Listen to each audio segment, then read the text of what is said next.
everyone, and welcome back to The Apex, a weekly conversation with the titans and tastemakers of the automotive world. If you've ever found yourself browsing online for that next project car or looking for that dream machine you've always wanted, you'll probably be familiar with the work of this week's guest. Randy Nonnenberg is the co-founder and CEO of Bring a Trailer, one of the most popular auction sites for collectible cars on the internet, and one of the main reasons for many car enthusiasts staying up way past their bedtime. He joined us this week to give an insight into his life in cars and what Bring a Trailer is all about. Randy, thanks very much for joining us. Thanks so much for having me. I'm excited to be here. Wonderful. So for listeners unfamiliar with your personal story, could you tell us a bit about how you originally got into cars and what part they played in your life before Bring a Trailer came about? Yeah, absolutely. So I grew up in California and in the Northern California Bay Area.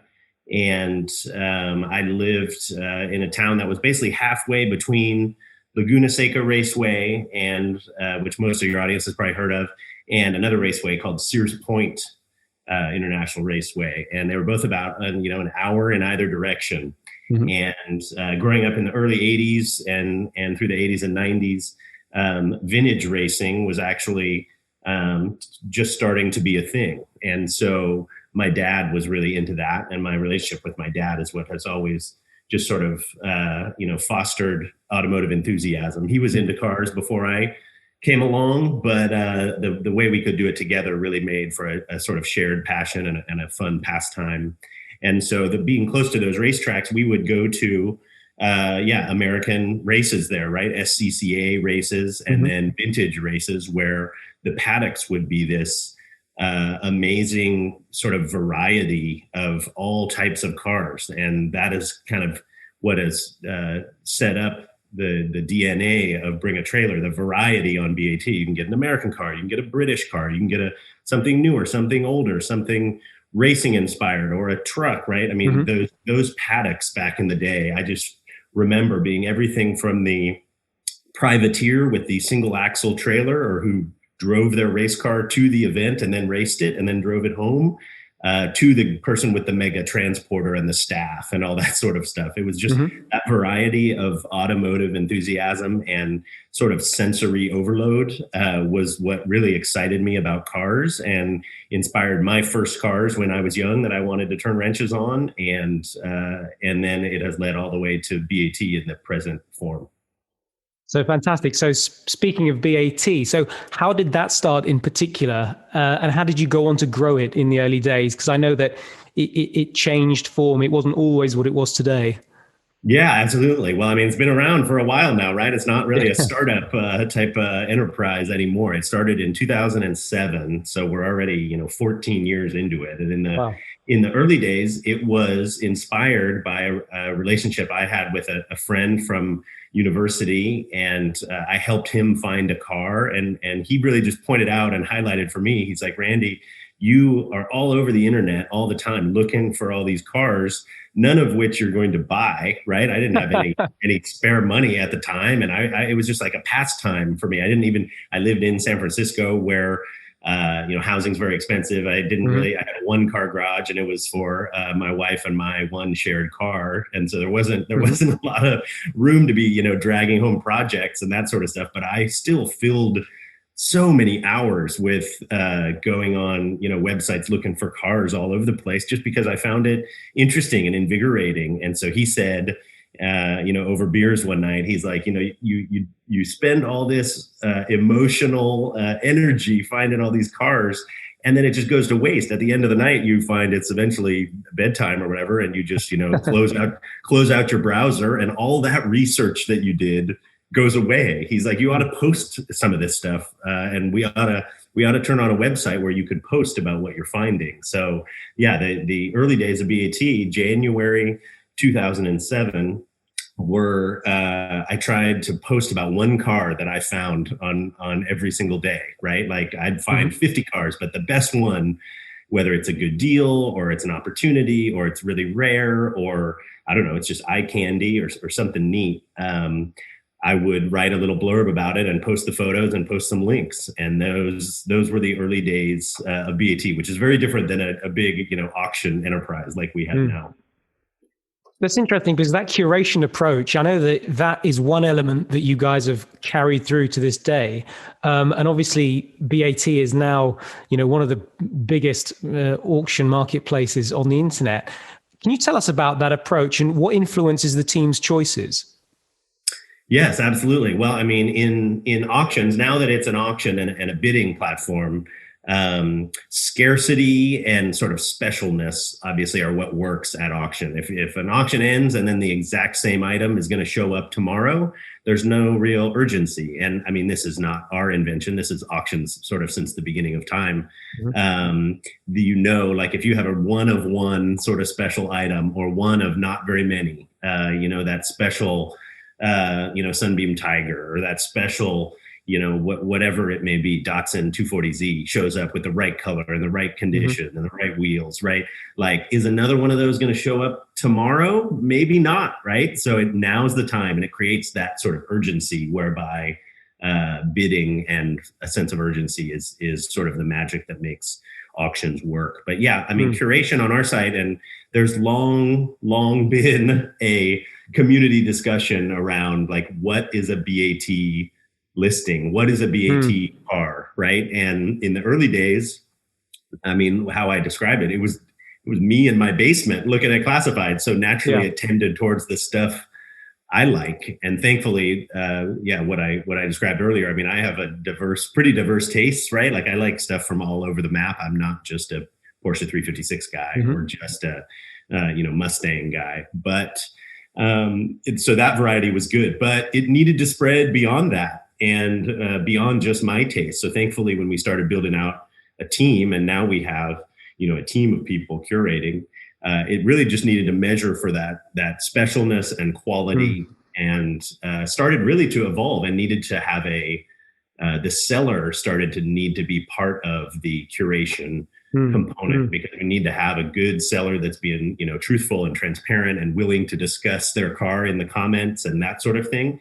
So the curation really, really evolved. And then it evolves with sort of tastes and times, right? Like there are some cars that were kind of underdogs and you never would have thought they would be on BAT. We're selling a lot of cars from the 80s and 90s now that people kind of thought never would be sought after or collectible. And it turns out that they are in really good condition. The car your mom and dad had when you were a kid, right? Those actually can be sought after. So it's been an evolving process. So I guess the community plays a role in that evolution, because it sounds like when you guys started, it was kind of the community around you that encouraged you to, go down the route of providing a kind of auction and website with listings. But I've also read that Bring a Trailer has been referred to as a chatty auction site. There's a kind of buzz around the listings. And as you say, the sellers get involved, the potential buyers get involved, random guys who just have a strong opinion they want to share get involved. How important is building that good community for an online auction marketplace, and how do you think that's contributed to BAT's success? Well, I think it's been a huge driver of the success, not only just because of the way people share the listings and it becomes sort of you and your friend group, all over the world are sharing BAT listing. We hear these stories all the time of whether it's like in a workplace office setting, there's like a chat group talking about BAT while their legal team is doing, whatever as their day job, but their side chat in the office is like a BAT discussion of what the Shelby Cobra is going to sell for that day. And then we hear about, like family discussions, right? Like we hear all the time that, the way I connect with my brothers and my dad we have a BAT chat stream going, every week. So that, I mean, those sort of sub communities break out of, what is the larger BAT community, which you see on every listing. And honestly, we didn't start the website thinking we needed to build some big community. But we realized pretty early, when people are sharing their expertise and when you can create an environment where people will share far more than I knew, right? Like I would feature an Alfa Romeo and write the 3 things I knew about that Alfa Romeo, and this is why I'm featuring it. And then, Alfa Romeo, dedicated, lifelong dedicated enthusiasts would get in the comments and share some of their personal experience or knowledge in ways that it's just so cool to see that be able to be communal and offered up in a voluntary way. And yeah, the internet is crazy, and communities on the internet in general are, volatile and terrible, right? But we were able to, and we continue to do this. This is a challenge that goes on to this day, of crafting this discussion around productive, interesting, hopefully thoughtful presentation of information. And it's not perfect. I don't claim that it's perfect. We continually try to refine it.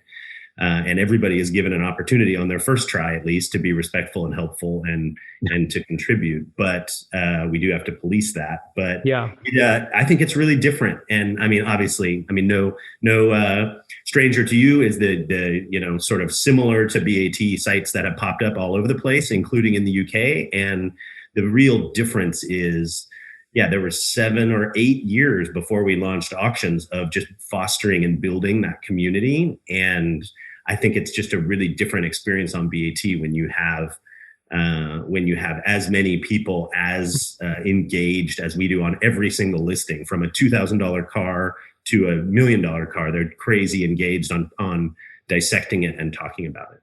Yeah, there seems something very analog about that relationship. And the other thing I think about when I read through BAT is that sometimes the expertise that's shared, it's almost like you couldn't ask the questions of these guys to get those answers. It just comes out because there's this roiling, crazy conversation going on where, it kind of goes off on tangents, and people ask a good question about a car, and then suddenly someone else chimes in who's an expert on that area.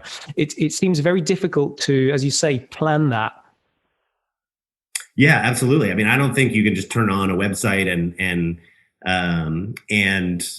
with that being the intent and have that automatically, or even buy it, right? There's a bunch of tricks behind the scenes in the internet these days where you can just sort of build an audience very rapidly on Instagram or wherever else by almost like purchasing it. It's not something that you can do that with. It's really the organic, sort of trustworthy long game that we played early on. This was from 2007 to 2014 when we launched auctions, and because the community was there, and they were hungry for an auction model and the bidding component, but B, they had sort of built that trust in the community and their fellow players, and how we were handling them as the sort of oversight entity. And honestly, we couldn't have made it up. We didn't plan for it. It happened organically, and it's really fortunate. And I really like the dynamic that it adds to auctions, particularly around accountability for the seller. Like, you can't get on BAT and like lie about what you have. You can't say it's better than it is, or, a lot of, I joke, auction catalogs and used car salesmen are famous for overstating things and saying, this is the most wonderful Morgan there has ever been for sale, like crazy exaggeration. And I never trusted that stuff. I don't like any of that stuff when that sort of hype gets put around cars. So the selling it on BAT when there's going to be 50 Morgan lifetime enthusiasts like judging you by your word, you can't lie about what's on there. You have to tell the truth, and that I think that's really important in the car space. It's interesting. We were talking to Laura Kukuk last week, who's an expert authenticator, and she was talking about how when it comes to these kind of cars, there's the truth, but that's kind of subjective, and people have various bits of it, and you have to really piece your way through it. And I suppose the internet is a great way of doing that, but I guess it comes with a certain kind of downside, which is do you think the hidden gem barn find idea that's part of the mythology of what we all love, which is discovering cars to buy, do you think that's still possible? Do you think this little guy can still get a good deal on the internet? I certainly think it's still out there. I mean, that's how BAT sort of started, right? So I'm reasonably well versed in hunting around. I still, 14 years later, I mean, last night I'm on eBay and what we have at Craigslist in the USA, right? Which are these sites where you have to go through 1,000 terrible cars before you find one good car, right? But it's that hunt is still super fun, and that is part of the DNA of what's out there. And I'm shocked, as I'm sure you are and your audience is, at the continual discoveries that still happen, right? I mean, you read these stories or auction things will come to light. We get submissions on BAT just in our corner of the space all the time of like, man, where did that guy find that? And how on earth was that in the middle of, some relatively populated area hidden in some building, right? And it's always just sort of mind blowing. And I think obviously there's more and more people on the hunt for that sort of thing. So that means more of them have been surfaced. But there's crazy stories out there. Thankfully, there's enough cars across the entire landscape that have been produced, and enough crazy people out there that they're hiding them or forgetting about them, or life change happens or whatever. So there's still crazy stuff out there. And the internet, to answer the direct internet part of your question, I think on BAT, we've certainly highlighted and brought a large audience around bidding on the cars. So people that are looking for like cars to sell really at a bargain price or like way too cheap, when it really just comes down to price. I think that's hard to do on BAT now, as that's hard to do at a major auction, or that's hard to do even on a good internet site, almost of any kind that has meaningful audience. But there's still corners out there on the internet or elsewhere where people list things poorly, or with no photos, or with no good information, right? And it's kind of it is a sort of Indiana Jones, experience, treasure hunt to go try to put those together. And I think that will always exist in some level. I guess there's always that guy with a piece of priceless Ferrari bodywork or something in his shed, and someone turns up and says, "Would you sell that?" He says, "Well, you can have it for, next to nothing." Well, what is it? It's just a piece of aluminium,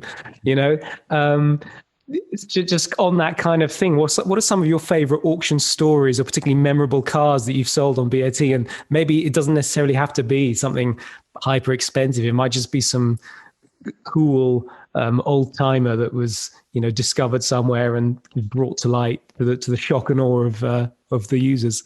Yeah, absolutely. I mean, we never thought BAT would be the place to sell, $1 million cars. My favorite stuff tends to be much cheaper than that. One of my favorite stories on BAT is cars and their storytelling, and the way that something can kind of come out of your own personal history as a buyer. You're watching BAT, you don't know what's going on, but then a car comes across, and it's like, I know that car, or I have experience with that car. We had a early Volkswagen Beetle convertible. I think it was a late 50s early convertible that was listed on BAT a number of years ago. And it was red, black top, cool, original specification, not perfectly restored or anything, just sort of preserved over the years. I think Southern California location. And the person who ended up bidding on it and buying it on BAT they did that because they not only knew the car, but they had owned that exact car way back in the day and had lost track of it, didn't know where it was. It comes up on BAT, and somebody obviously forwarded it to them and said, "Hey, look, this, some connection to the family." And they still had, it was like a memento, they still had the key to that car from 30 years ago. That is amazing. And so they not only won it, but then they went and picked it up on location. They took photos of all of this and sent it to us to write a story on BAT about it.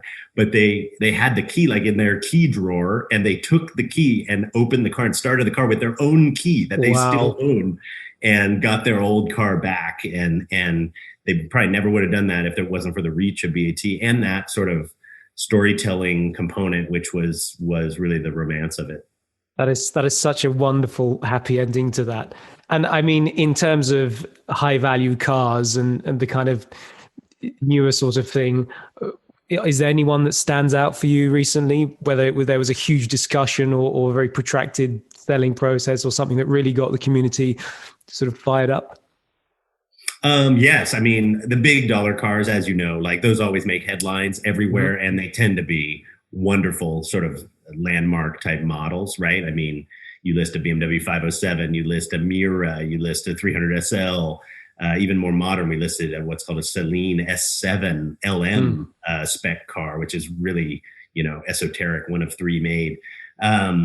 Those sort of things capture people's imagination, mainly because, I mean, these are like poster on the wall sort of cars, right? These were on the cover of Car magazine, right? These aren't the things that are buried back on page 247. These are like the cover celebrity sort of cars. And it's been wild, to watch a lot more, high 6-digit and a few 7-digit cars transact in an online platform like ours with a $5,000 capped fee, right? Like it's just like a totally new frontier that nobody ever thought those cars wouldn't either just transact privately or be in like a huge bright lights, expensive auction house. So seeing people get excited about those, seeing the sellers of those be excited to list those and sell them in a new and innovative way has been certainly eye-opening. And the storytelling on those honestly isn't that hard. It's like, oh, here's this car, and there's been 12, magazine articles written about it. Or, it's like those cars just come with such a depth of following and in materials and photographs and everything. It's just there's been 2 Gullwing 300 SL cars that have sold, both sold on BAT, and it's just kind of like the narrative and the storytelling and the history that comes along with those, not just the model, but that VIN number, that actual car. Like, here's the doctor who owned it in Philadelphia knew. I mean, obviously Mercedes knows like the history on all of those cars, right? So it's just very thoroughly vetted by the time it hits and it's time to transact. And so very different story than the, 58 Beetle convertible that, you have to have the one guy that remembers it sort of situation. It's really different from the super high end to the more mainstream. Yeah, I don't know about you, but I think I like that Beetle story. It's that kind of thing. Really, it's what classic cars are about. And I just wanted to pick up on something you said earlier about the development of the car auction marketplace today. In 2021, everyone seems to be trying to get in on the auction game, and BAT has been here for a while. And I know that lots of websites, as you mentioned, in England, Europe, across the world, everyone's picked up on the idea that, auctions are a hot thing. Do you see the market consolidating, and do the large auction houses with the bright lights, the enormous prices, do they still have a place? And do you think there's a difference between maybe what's happening in Europe versus the USA and the rest of the world? What's your perspective on all of that? Yeah, well, it's certainly evolving rapidly, and COVID obviously has changed things and brought a lot of things more rapidly to the forefront over the last year in the online space. All the physical auctions had to kind of pause or close their doors or rethink what they were going to do, and so it really pushed a lot of traffic to online. We were already online for years before that happened, so we were in an advantageous position. But I think a lot of people's eyes were really open, like, oh wow, like this really actually works. And I think there were a lot of skeptics about transacting vehicles online early on. Call it 2014, 15. God, it's like eBay. It's some sort of I don't know who's on the other end. That kind of concern, I guess.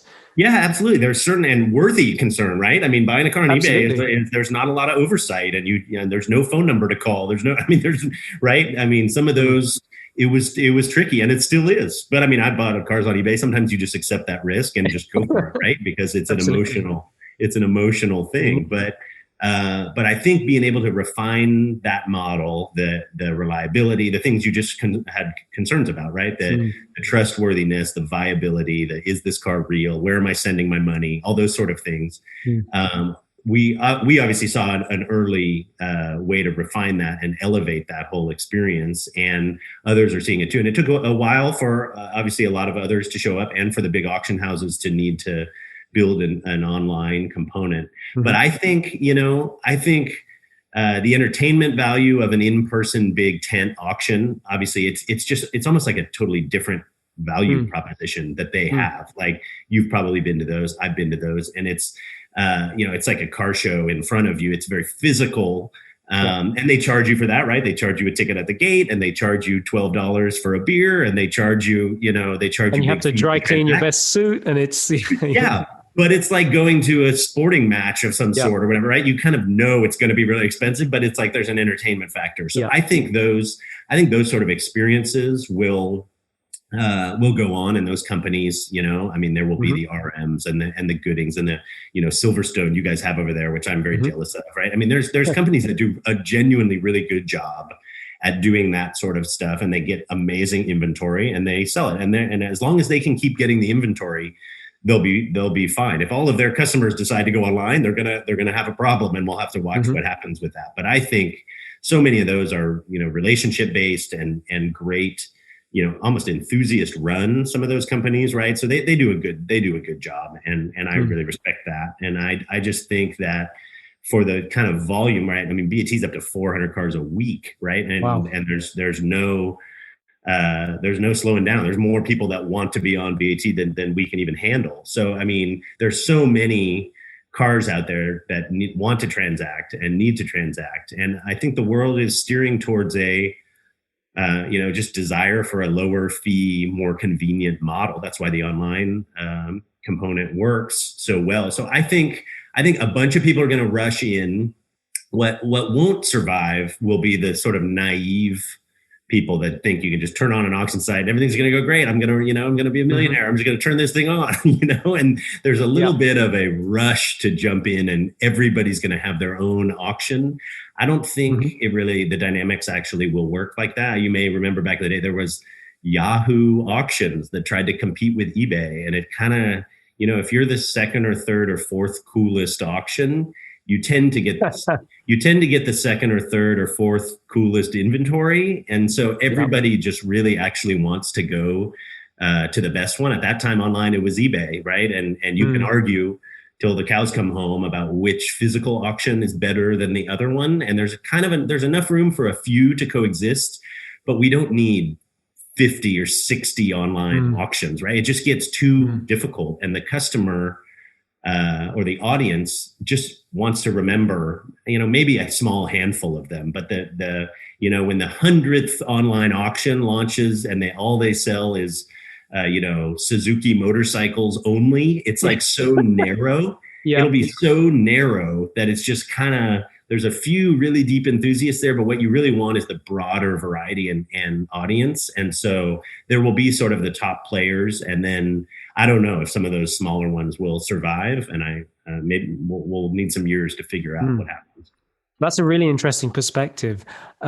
So moving on from the auction stuff, maybe tell us a bit about your own car collecting, your own garage. What's in your collection and why? Yeah, good question. Thanks for asking that. It's fun to have cars come in and out of the garage. We have an office, a headquarters in San Francisco that's in an old brick warehouse building. So we have a little bit of room for our staff to have some, cars and project cars. Turning wrenches and restoring cars has always been my favorite thing to do. So you need a little bit of room to do that out here. And so I have an affinity for cars that were popular when I grew up. I think a lot of people have that nostalgia, right? So, Group B cars. I turned 16 and got my driver's license in 1993. And so, 80s and 90s stuff was the car magazines, sort of glossy photos that I liked. So I have a Renault R5 Turbo and a Lancia Delta Integrale. Those are sort of my 80s hero cars. I didn't dream of, a Lamborghini, a Ferrari. I liked, crazy turbocharged all-wheel drive and mid-engine cars like those. And they've made a big comeback recently. I think a lot of people are a bit sick of the old bedroom poster supercar. And as you say, Turbo 5 kind of Group B inspired cars. People really seem to love them now. Oh, they've gone really crazy in terms of, I would say that's true of a lot of, later collectibles, 80s, 90s, and 2000s. But Group B in particular, there's so much good content online, right? It used to be grainy YouTube videos, if you could find them, that were like in no resolution and terrible. Yeah, in secret cults on YouTube who would hoard Audi Quattro videos and then release them to a select few. That's right. It used to be like old European network TV that somebody pointed a VHS video camera at, right? And if you were lucky, you could source some of that stuff that I watched back in the day when I was a kid, and I loved it. So, but now, obviously, you got so many people producing awesome stuff in terms of those types of cars, and really building the enthusiasm for them, rightfully so. And those cars are fun to have hands on. So I have those, but I'm all over the place, man. I have those. I have my first car was a Toyota Land Cruiser FJ40, right? Which are really popular here in California because the top comes off and it's sort of a summer beach type mobile. And so I have one of those. And then I have an early Alfa Romeo Giulietta, which is sort of my vintage rally car that I get to drive with my buddies that have 60s cars. So those are fun. I built that car with my dad, and it's sort of a modded car. I'm sure you're familiar with Alfaholics in the UK, Absolutely. who is Absolutely. like the pinnacle of all things Alpha worldwide. The UK is so rich. I mean, I'm on UK sites and have so many vendors and packages crossing the Atlantic for great stuff you guys have. And sounds like very much a driver's garage you've got going on, and the wrenching seems to be a big part of it. Yeah, I love that, right? Modifying cars. I'm not a Concours, 100-point stock type of original person. I like, the Land Cruiser has a big Chevy engine in it, and the Giulietta has a bunch of GTV hot rod parts all over it, a 2-liter engine and such. And it's, I just love tinkering. I mean, that's kind of in my history. Maybe it goes back to those race paddock days, but I like sort of optimizing cars for performance and trying to spend as much seat time in them as I can on the roads here in California. Absolutely. That's what they're for. So we're coming up against time. So I've got some quick fire questions to end. The first one of which is, what's your greatest driving experience? Greatest driving experience, hands down, for me was actually flying to Europe, to the Netherlands, buying an Alfa Romeo step nose Giulia Sprint GT 1964 in Bluette. And then I got to drive it from Amsterdam to the Nürburgring and lap the Nürburgring with a very good friend at slow speeds, right? 1600cc engine. I was not breaking any track records, but I had some moments, windows down on a fall, lovely day with not many other people on track on a weekday, driving that car, and then shipped it back to the US. But the touring around Europe and doing a couple laps on the Nordschleife in that car was really something out of a dream. Well, that sounds absolutely perfect. Second question is, which is your one that got away car, if you have one? Oh, man. I would say it's more cars that I have had, but then I sold. I had a 1959 Porsche 356A silver black interior little rally car with the leather straps on the hood and lowered and no hubcaps and a loud exhaust. Super cool. I bought that car for $15,000. I'm not that old. I'm 43 years old. So I'm not like an 80-year-old guy talking about the olden days. I'm 43. So I'm getting up there, but I bought that car when I was in my 20s off a Craigslist ad in San Francisco for $14,500. Those were the days. I sold it for 30 and thought I made all kinds of money. And now those cars, those cars were 4 times that, but it's it was a special car. And honestly, it has some emotional connection because not only the miles I got to drive in it, but I could not have bring a trailer full time. I needed some money, right? So I sold that car for $30,000 to sort of bridge a couple of months while, we tried to build some revenue on BAT. Yeah. And so that car couldn't survive. I couldn't keep it. I wanted to keep it, but I couldn't keep it. But I kind of traded that for BAT. And in the end, that was a worthy trade, but I was sad to see that go. That's one hell of a trade. I mean, you haven't seen it come up on BAT recently, have you? Well, there's some similar, and everybody on my staff always jokes, like, when is Randy going to go buy a silver 356A? Because there's like a poster of it in the office and everything. I need to get into the comment section when that happens. That's going to be a doozy. And so my last question, I know you're a bit of a racer yourself. So what is Randy Nonnenberg's favorite racetrack? My favorite racetrack is probably Spa or Goodwood. I don't know. You got the UK audience, man. I probably got to say some love for Goodwood. We've had a lot of love for Spa in the past, but yeah, Goodwood is it's a good choice. Oh my goodness. I've been very, very fortunate. I mean, my dad started my sort of car obsession. And so I was able to go to the revival with my dad a number of years ago, three or so years ago. Like you can see from the kind of cars I own, I really like the 50s and 60s unadulterated era of how they do it. And you guys, I'll tell you, I mean, you guys can do an event better than we can do these events in the US. I wish every event over here was like the Goodwoods and the Silverstones that you guys put on. They are just so impressive. And then the period components that they do at Goodwood obviously are really out of this world. So I haven't driven that track. I know there are some track day possibilities and like rental possibilities and different stuff. My fantasy is to drive a Mark I Cortina on Goodwood and lap it. So if anybody in your audience knows how to figure out how to get me to do that, like, I am ready to sign up. Well, we will put the call out, most definitely. And what a wonderful note to end on. Randy, thank you so much for your time. It's been such an interesting interview, and thanks for coming on again. Thank you so much for having me. Take care.